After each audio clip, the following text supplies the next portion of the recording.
अच्छा, जब आपने इस्तीफा दिया तो बड़ा हुकूमत की तरफ से कोशिश हुई आपको मनाने की, और हर सतह के ऊपर जो मुझे याद है, क्योंकि वो लग ही रहा था कि आपको बहुत कदर करते हैं आपकी, और उसकी वजह ये भी कि जो पूरा चेंज हुआ था, ये जो नया सेटअप वजूद में आया, उसमें थोड़ा बहुत हिस्सा तो आपका भी था। मतलब जब कहते हैं ना नो कॉन्फिडेंस मूव हुआ था, आप भी इनके साझेदार थे।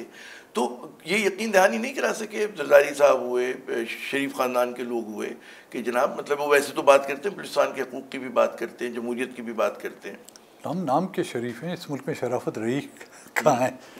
और जहाँ तक मियाँ साहब वालों ने, इनमें से तो किसी ने रब्ता नहीं किया। राना सनाउल्लाह साहब आए थे मेरे पास, उनकी पार्टी के, पीपल्स पार्टी के। यकीन उन्होंने, उनका इसरार ये था कि आप इस्तीफ़ा वापस लें। तो मैं उनको यही समझाने की कोशिश कर रहा था कि भाई ये ज़्यादतियाँ हुई हैं और ये कुछ हो रहा है, और इलेक्शन में क्या कुछ नहीं हुआ, और आप लोगों की तयन करदा निगरान हुकूमत ने, जिसको केयरटेकर, जिसका नाम मैंने अंडरटेकर रखा हुआ था, उस हुकूमत में ये कुछ हुआ है। यहाँ बच्चियों के साथ ज़्यादतियाँ हुई, इन पर लाठीचार्ज किया गया, उनको थाने में बंद कर दिया। इलेक्शन के नताइज फॉर्म 45 से जो 47 तक आप पहुँचे, और इसमें कोई शक नहीं कि उस PTI की हुकूमत को के ख़िलाफ़ नो कॉन्फिडेंस में हम शामिल थे।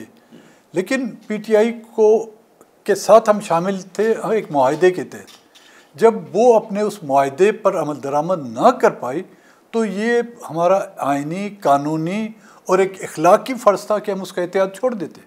जब हमने उनका इत्तेहाद छोड़ा तो अपोजिशन के साथ मिल गए। जब ये मूवमेंट चली उनके ख़िलाफ़ नो कॉन्फिडेंस के, ज़ाहिर भी हुआ पार्ट ऑफ द अपोजिशन, तो हमने उसमें बढ़ चढ़ कर हिस्सा लिया और उसको ख़त्म कराया।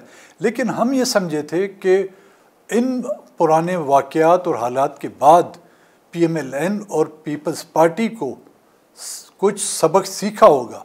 लेकिन उन्होंने अपने हरकतों से और अपने अमालों की वजह से हमें गलत साबित किया कि वो पीपल्स पार्टी वही पीपल्स पार्टी है जो जुल्फ़िकार अली भुट्टो के दौर में थी। वो PMLN है जिसने ज़िया-उल-हक़ की गोद में जो जन्म लिया था।